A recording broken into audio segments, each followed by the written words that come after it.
வணக்கம் friends, Viji boutique. நாம் இப்போ எதை பற்றி பார்க்க போகிறோம் அப்படின்னா, வீட்டில் இருந்துக்கிட்டே நம்ம ஸ்டிச்சிங் பண்ணுறோம். நமக்கு வந்து கஸ்டமர் அதிகரிக்கிறதுக்கு என்ன பண்ணலாம் அப்படின்றது தான் நம்ம இப்போ பார்க்க போகிறோம். நான் கஸ்டமர் அதிகரிக்கிறதுக்கு அப்படின்னு சொல்லிட்டு நிறையா டாபிக் எடுத்து உங்களுக்கு நான் வீடியோ போட்டிருக்கேன். இந்த டாபிக் அதனுடைய சார்ந்தது கிடையாது. இது வேறு டாபிக் தான் நம்ம உங்கள்கிட்ட இப்போ நம்ம சொல்ல போகிறோம். இப்போ நீங்கள் இப்போ தான் என்னோடய சேனலை ஃபஸ்ட் டைம் பார்க்குறீங்க அப்படின்னா, என்னோடய சேனலை சப்ஸ்கிரைப் பண்ணிவிட்டு பாருங்கள். அப்போ தான் நான் போடுற வீடியோலாம் உங்களுக்கு நோட்டிஃபிகேஷன் வரும். நீங்களும் அதை பார்த்துட்டு உங்களுக்கு பயனுள்ளதை நீங்கள் அதை எடுத்துக்கிட்டு நீங்களும் நிறைய கஸ்டமர் அதிகரிக்கிறது எப்படின்னு கற்றுக்கலாம். இல்லை உங்களுக்கு ஒரு சோம்பேறித்தனமாக இருக்குது, நான் அதில் எப்படி நான் வேலை நல்லா சுறுசுறுப்பாக செய்யணும், அதை என்ன பண்ணலாம் அப்படின்னாலுமே என்னுடைய வீடியோவை போய் பாருங்கள். உங்களுக்கு நிறைய மோட்டிவேஷன் கிடைக்கும். அதன் வழியாக நீங்கள் உங்கள் வேலையை நீங்கள் இன்னும் சுறுசுறுப்பாக செய்கிறது எப்படின்னு பார்க்கலாம். வாங்க வீடியோக்குள்ளார போகலாம். உங்களுக்கு ப்ளவுஸ் ஸ்டிச் பண்ண யாராருக்கெல்லாம் பிடிக்குமோ ஒரு லைக் போட்டுட்டு பாருங்கள். அதன் மூலயமா நிறைய பேருக்கு எத்தனை பேருக்கு இந்த வீடியோ பிடிக்கும் அப்படின்றத நான் பார்த்துக்கிறேன். வாங்க வீடியோக்குள்ளார போகலாம். நீங்கள் வீட்டில் இருந்துக்கிட்டே ஸ்டிச் பண்ணுறீங்க அப்படின்னா உங்களுக்கு கஸ்டமரும் அதிகரிப்பாங்க, ப்ளஸ் உங்களுக்குமே வருமானமும் அதிகரிக்கிறதுக்கு என்ன வழி அப்படின்றதையும் நம்ம பார்க்கலாம். நீங்கள் வீட்டிலேருந்து இப்போ ஸ்டிச் பண்ணுறீங்க அப்படின்னா, ப்ளவுஸ் ஸ்டிச் பண்ணுறவங்களுக்கு கஸ்டமர் கம்மியாக இருக்காங்க அப்படின்னா, நீங்கள் உங்களுக்கு தெரிஞ்சவங்க நிறையா இருப்பாங்க இல்லையா? ஏன்னா ஒரு சில பேர் என்ன பண்ணுவாங்கன்னா, நம்மக்கிட்ட புதுசாக இவங்க ஸ்டிச் பண்ணுறாங்க, அதனால் இவங்கக்கிட்ட நம்ம ப்ளவுஸ் கொடுத்தோன்னா அவங்க வீணாக்கிடுவாங்களோ அப்படின்ற மாதிரி பயந்துக்கிட்டு நிறைய பேர் துணி கொடுக்கறதுக்கு யோசிக்க தான் செய்வாங்க. அதை நீங்கள் அதை ஒரு வாட்டி அவங்க கொடுத்து அவங்க நம்மக்கிட்ட தச்சு பார்த்துட்டாங்க அப்படின்னாலுமே அவங்களுக்கு அந்த பயன்றது போயிடும் இல்லையா? அப்போது அவங்க நம்மக்கிட்ட எப்படி அந்த ஒரு வாட்டி அவங்க நம்மக்கிட்ட கொடுக்கணும் அப்படின்றது தான் பார்க்க போகிறோம். இப்போ நம்ம ஃபஸ்ட் டைம் அவங்க நம்மக்கிட்ட கொடுக்கணும் அப்படின்னும் போது என்ன பண்ணணும் அப்படின்னா, நீங்கள் ஒரு வீட்டில் இருந்துக்கிட்டு இன்னொரு டைலரிங் வேலை இருந்தாலுமே வீட்டில் இருந்துக்கிட்டு இன்னொரு பிஸ்னஸையும் நீங்கள் பண்ணணும். இதில் ரொம்பலாம் நீங்கள் பெரிய அமௌண்ட்டெலாம் நீங்கள் போட்டு பண்ணணும்லாம் கிடையாது. சின்னதாக கூட நீங்கள் பண்ணலாம்.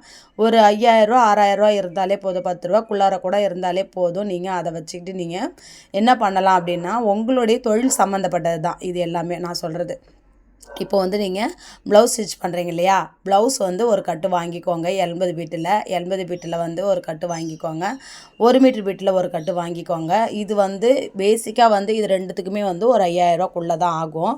அப்போ நீங்கள் அதுக்கேற்ற மாதிரி நீங்கள் வாங்கிக்கிட்டு வந்தீங்க அப்படின்னா 5000 6000 10 வரும்னு வச்சுக்கோங்களேன். இது ரெண்டு மட்டும் பேசிக்காக சொல்கிறேன். இல்லை என்கிட்ட இன்னும் கூட நான் கொஞ்சம் போடுறேன், நான் இன்னும் கொஞ்சம் நான் காசு கூட போட்டு கூட நான் செய்கிறேன், என்னென்ன பண்ணலாம் சிஸ்டர் அப்படின்னு கேட்குறவங்களா இருந்தாலும் சரி தான்.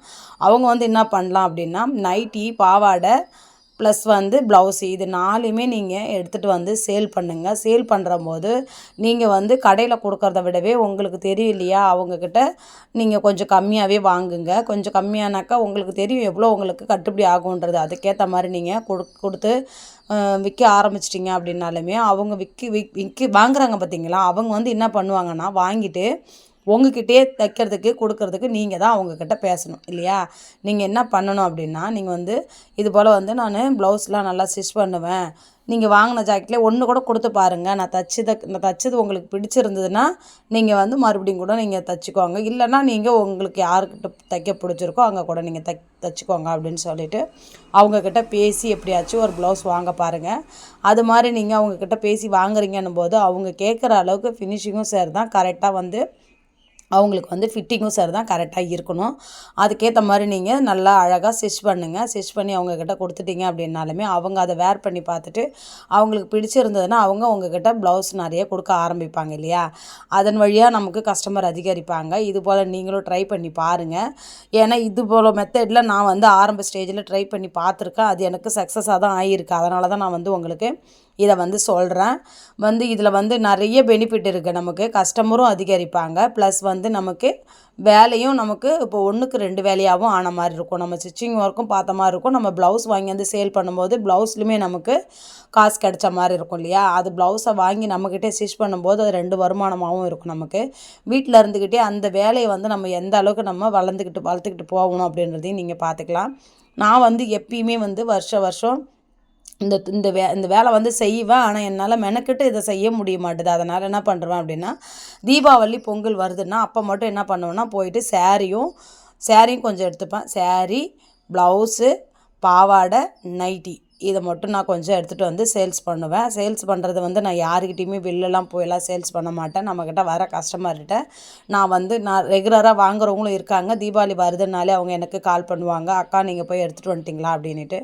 எதனால் அவங்க நம்மக்கிட்ட கால் பண்ணி கேட்குற அளவுக்கு இருக்காங்க அப்படின்னா, நம்ம வந்து வாங்குறது வந்து என்ன பண்ணுவேன்னாக்கா ஃபஸ்ட் குவாலிட்டி துணியாக வாங்குவேன். ஃபஸ்ட் குவாலிட்டி துணியில் எனக்கு அதில் ஒரு 20 ரூபா 30 ரூபா கிடச்சா போதும் அப்படின்ற மாதிரி தான் நான் வந்து அதில் ரேட் வச்சு வைப்பேன். அப்போ துணியுமே நல்லாயிருக்கும். அதே போல் அவங்க கேட்குற டிசைன்ஸ்லேயும் நான் வந்து அதுக்கேற்ற மாதிரி நம்ம துணி தைக்கிறதுனால துணியோடைய வேல்யூஷனும் நமக்கு புரியும் இல்லையா, அதனால் அதையுமே நான் பார்த்து பண்ணிப்பேன். அதே போல் நமக்கு வந்து இப்போது வந்து எது அதிகமாக மூவிங் இருக்குது, நம்மக்கிட்ட எது வந்து தைக்கிறதுக்கு வருது அதையுமே பார்த்துப்பேன்.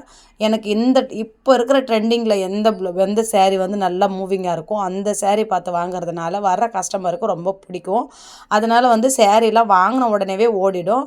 நைட்டியும் பார்த்திங்கனாக்கா நல்லாயிருக்கும், எல்லாமே புது மாடலாக வாங்கிட்டு வரதுனால உடனேவே ஓடிடும். அதனால் வந்து என்கிட்ட ஸ்டாக் இருக்காது. ஆனால் நம்மக்கிட்ட அமௌண்ட் இருந்துச்சுன்னா நம்ம அதை சம்பாரித்து எடுத்துக்க முடியும். நம்ம விற்றுட்டு நமக்கு அந்த அமௌண்ட் வந்துடும். நம்மக்கிட்ட அமௌண்ட் கொஞ்சம் ப்ராப்ளமாக இருக்கிறதுனால நான் என்ன பண்ணுவேன் அப்படின்னா, என்னால் முடிஞ்ச வரைக்கும் என் சக்திக்கு எவ்வளோ முடியுமோ அவ்வளோ மட்டும் நான் வாங்கிட்டு வந்து சேல்ஸ் பண்ணுவேன். ஆனால் நல்லா எனக்கு பெனிஃபிட் இருக்குது. அதில் பெனிஃபிட் இல்லைன்னு நான் சொல்லவே முடியாது, நல்லாவே பெனிஃபிட் இருக்குது. ப்ளவுஸுமே வந்து வர கஸ்டமர் என்ன பண்ணுவாங்க அப்படின்னா, ஒரு 10 ப்ளவுஸு இல்லை 5 ப்ளவுஸ் 6 ப்ளவுஸ் இது போல் வாங்கி நம்மக்கிட்ட ஸ்டிச் பண்ண கொடுத்துட்டு போயிடுவாங்க.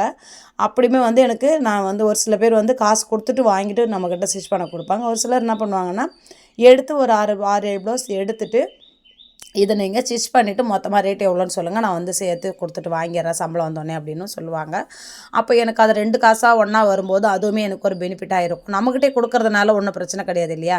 அதே வந்து அவங்க நம்மக்கிட்ட ப்ளவுஸ் வாங்காமல் தைக்க மட்டும் கொடுத்துட்டு அதை வந்து காசு இல்லை அப்படின்னு சொன்னாங்கனாக்கா அது ரொம்ப கஷ்டம். நமக்கு வந்து நம்மக்கிட்டே ப்ளவுஸ் எடுத்து அவங்க நம்ம தைக்க கொடுக்குறாங்கன்னும் போது நம்ம முடிச்சுட்டு அவங்ககிட்ட எவ்வளோன்றதை நம்ம சொல்லிட்டோம் அப்படின்னா அதுவே நமக்கு ஒரு 2 வருமானமாக வர ஆரம்பிக்கும். இது போலேயும் நான் நிறைய கஸ்டமர் வந்து நான் பிக்கப் பண்ணியிருக்கேன்.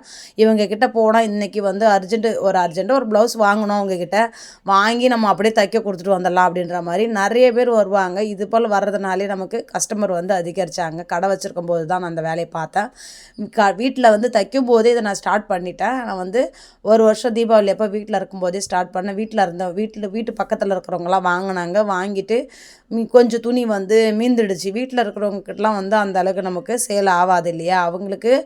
அவங்கவுங்க ஒரு 2 சாரீ 3 சாரீ அப்படி தான் எடுத்தாங்க. அது நான் வந்து அதுக்கு அதிகமாக வந்து 1 யூஸ் கட்டுவோம் பார்த்திங்களா, அதுபோல் சாரீ தான் வாங்கிட்டு வந்திருந்தேன் வீட்டில் வச்சு பண்ணும்போது. ஆனால் கடையில் வச்சு பண்ணும்போது அப்படி இல்லை, நல்லா வெளில போனால் கட்டிட்டு போகிற மாதிரி பட்டு புடவை மாதிரி சில்க் காட்டன் அதுபோல் தான் நான் வாங்கியிருந்தேன். நல்லாவே மூவிங் ஆகிடுச்சு, எதுவுமே வந்து நிற்கவே இல்லை. நான் எனக்குன்னு ஒரு சாரீ எடுத்து வச்சுருந்தேன், அதுவுமே வந்து தனியாக எடுத்து வச்சுட்டேன். எடுத்துன்னு வந்ததுக்கப்புறம் நான் கடையிலே தனியாக எடுத்து வச்சுருந்தேன். நான் வந்து அதை ஸ்டிச் பண்ணி போட்டுக்கலாம் அப்படின்னு சொல்லிட்டு நான் கடையில் எடுத்து வச்சுருந்தேன். அதை பார்த்துட்டு கஸ்டமர் வந்து எனக்கு ரொம்ப பிடிச்சிடுது, எனக்கு கொடுங்க சிஸ்டர் நீங்கள் போனால் வாங்கிக்கோங்க அப்படின்னு சொல்லிட்டு வாங்கிட்டாங்க. சரி நமக்கு கஸ்டமர் தான் முக்கியம், சரி பார்த்துக்கலாம், நம்ம தான் போனால் வாங்கிக்கலாம் அப்படின்னு சொல்லிட்டு விட்டுட்டேன். அப்போ எனக்கு அந்தமாரி ப்ளவுஸ் சாரியுமே எனக்கு மிஸ் ஆகிடுது. நான் மறுபடியும் போகவும் இல்லை வாங்கவும் இல்லை. இது போல் வந்து நம்ம கஸ்டமரை எப்படி அதிகரிக்கிறது அப்படின்ட்டுமே நம்ம இது போல் நீங்கள் ட்ரை பண்ணி பாருங்கள். இது உங்களுக்கு ரொம்ப பயனுள்ளதாக இருக்கும். ஒரு சின்ன சின்ன விஷயந்தான் இருக்கும், அதை நீங்கள் எப்படி யோசிச்சு நீங்கள் வழி நடத்திக்கிட்டு போகிறீங்களோ அதன் பிரகாரம் தான் நமக்கு வந்து கஸ்டமர் வந்து அதிகரிக்கிறதும் இல்லை. நம்ம இருக்கிற கஸ்டமரே வச்சு நம்ம குந்த சட்டியில் குதிரை ஓட்டுறோன்றாங்க பார்த்தீங்களா, அதுபோல் நம்ம வந்து இருக்கிறவங்களே வச்சு நம்ம பார்த்துக்கலாம், இதுவே நமக்கு போதும் அப்படின்ற மாதிரி நினைக்கிறது சரி தான், நம்ம கையில் தான் இருக்குது.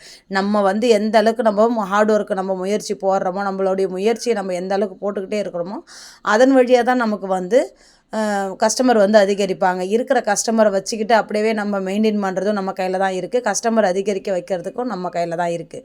இந்த வீடியோ உங்களுக்கு பார்க்குறவங்களுக்கு இது வந்து பயனுள்ளதாக இருந்ததான்னு எனக்கு நீங்கள் கமெண்ட் பண்ணுங்கள்.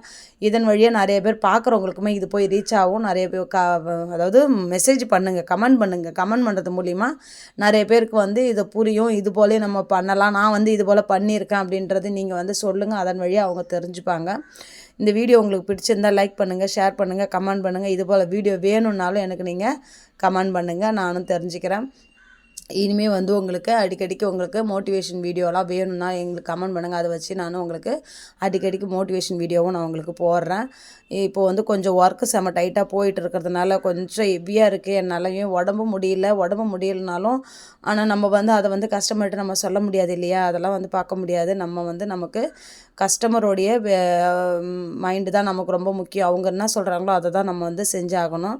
அதெல்லாம் பார்க்காம நான் எல்லாத்தையும் தூக்கி கொஞ்சம் ஓரம் வச்சுட்டு நான் கஸ்டமர் கஸ்டமரை வந்து எப்படி திருப்தி பார்த்துக்கணும் அப்படின்றத தான் நான் பார்த்துட்டு இருக்கிறேன்.